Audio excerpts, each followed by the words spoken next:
I'd just like to say that Carole and I are absolutely delighted by today's announcement.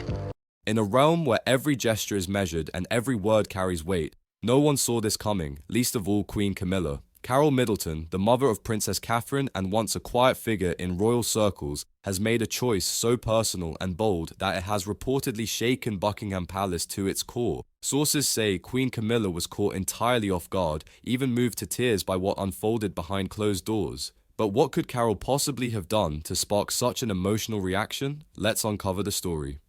Before the grandeur of Prince William and Catherine Middleton's 2011 wedding, everything appeared harmonious between the two families. Carole Middleton and Camilla, then Duchess of Cornwall, smiled for the cameras, exchanged pleasantries, and posed for family portraits. Yet beneath the polished smiles, quiet tensions were already forming, subtle, unspoken, but impossible to miss. Carole, once a flight attendant and the daughter of working-class parents, had built her life from the ground up. With her husband Michael, she founded Party Pieces, a successful business that funded her children's education and gave them opportunities few could dream of. Hers was a story of hard work, not heritage, a fact that didn't sit comfortably with everyone behind palace walls. As Kate's relationship with Prince William deepened, Carole began to notice a change. Some courtiers grew distant, invitations grew fewer. At gatherings, she was often treated as invisible, a quiet reminder that she was considered an outsider. It was a stark contrast to Camilla, who had been born into aristocracy and understood the unspoken rules of rank and privilege.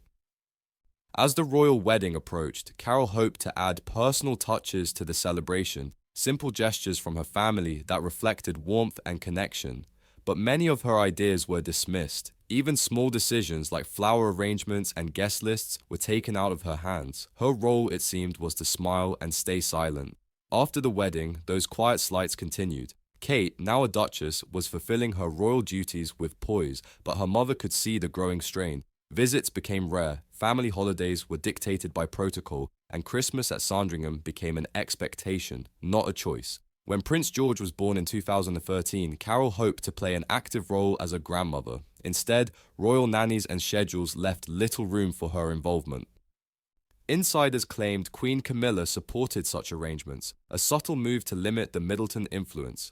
By the time Princess Charlotte was christened in 2015, the gap between the two families had widened. Carole had planned a private, intimate gathering after the ceremony, only to have her plans quietly overruled by Camilla's office. What should have been a tender family moment became another reminder that she had no real place within royal boundaries. In the years that followed, Carole Middleton began to retreat, not out of defeat, but purpose. She chose grace over confrontation. Her absence at royal events became noticeable, her silence more powerful than words. It wasn't rebellion, it was self-respect. She had spent years enduring subtle rejection, whispers about class, and reminders of hierarchy.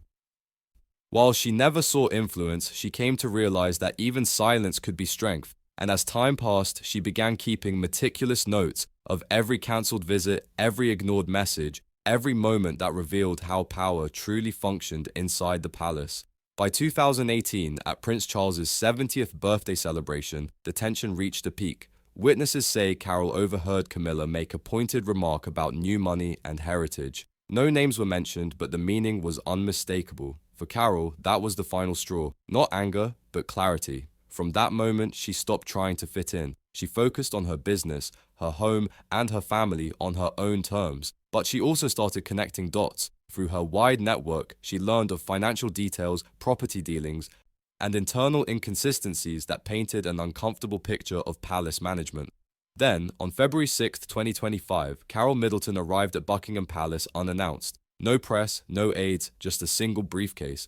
What happened next, insiders claim, was nothing short of extraordinary. Behind closed doors, Carole presented documents, real ones, financial statements, timelines, names. The details remain private, but whispers of questionable transactions and subtle efforts to sideline her family began circulating. It wasn't about money, it was about power. Witnesses say Queen Camilla's reaction was emotional. For a woman known for composure, being seen in tears was rare. Within hours, meetings were cancelled, aides were recalled, and royal schedules abruptly changed. Camilla disappeared from the public eye for 10 days.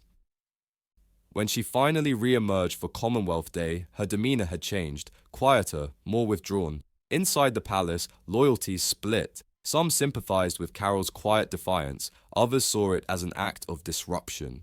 Prince William reportedly tried to mediate, seeking counsel from advisors once close to his mother, Princess Diana, a parallel not lost on royal observers. Carole, however, stayed silent. She didn't speak to the press, didn't release statements, didn't seek the spotlight. Her calm was her message. For the first time in years, the palace seemed unsettled, not scandalized, but uncertain. As Camilla withdrew, another figure began to step forward, Catherine, Princess of Wales. With quiet determination, she filled the space her mother's actions had opened. Her influence in palace matters grew.